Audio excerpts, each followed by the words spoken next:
What we're going to be doing in this video is factoring trinomials in the form ax squared plus bx plus c, keeping in mind that the value of a will always be 1. That is the coefficient of x squared. And the way we're going to do that is by following the following process. Okay, what we're going to do first is create two binomials. And the reason why is because all trinomials, for the most part, are the products of two binomials.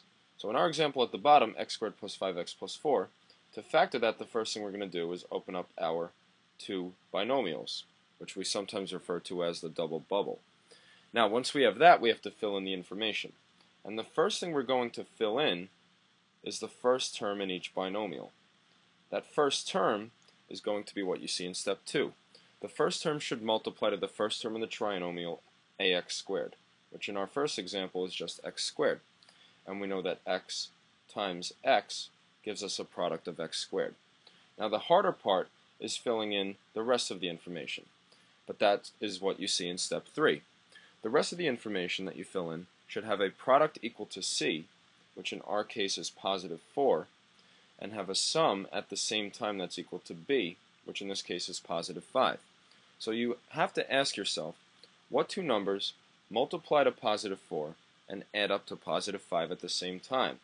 And those numbers would be positive 4 and positive 1. And if you ever wanted to check if your answer was right at the end, you could always use a distributive property, or FOIL, to figure that out. So just remember, the first terms multiply to the first term in the trinomial, the second terms multiply to the constant at the end and add up to the term in the middle. So, what I want you to do now is make sure you have that and you understand that, and I want you to pause the video and try the following examples on your own. Once you're done, we'll review the answers together.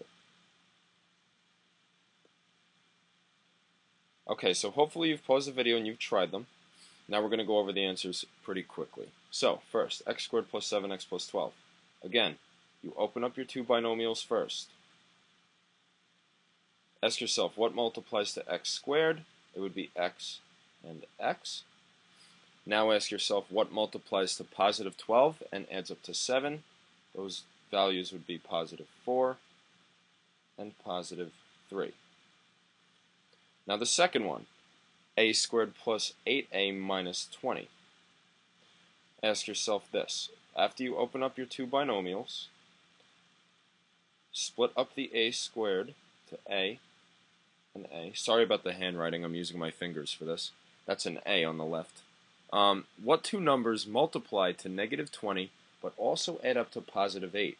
Now with the different signs there, especially when you add in the negatives, it gets a little bit harder. Just remember that if the product's negative, the two numbers have to have different signs, and the term in the middle will tell you what sign the largest value has. So the two numbers that actually multiply to negative 20 and add up to 8 are going to be positive 10, that says plus 10, and negative 2. 10 times negative 2 is negative 20, and 10 plus negative 2 is positive 8. Okay, so now we move on to example 3, and again we see some negatives, and you want to be careful with these. So again, two binomials, the x squared term gets split up, x and x, and now you have to think, what two numbers multiply to negative 42, and then this number in the middle? It's not 0, it's actually negative 1. So what two numbers multiply to negative 42 and add up to negative 1? That would be negative 7 and positive 6.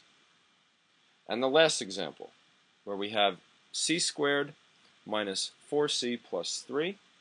Again, two binomials. Your c squared breaks up into c and c. Now what two numbers multiply to positive 3 but add up to negative 4? Just remember that if the product is positive, then the signs of the numbers have to be the same. And since the sum is negative, you know that the two numbers are going to be negative. So the two numbers that multiply to positive 3 and add up to negative 4 are negative 3 and negative 1. So all four of these examples show you the different types of trinomials you guys will be factoring. So study these, go back and watch this video as many times as you want, and make sure you understand these examples.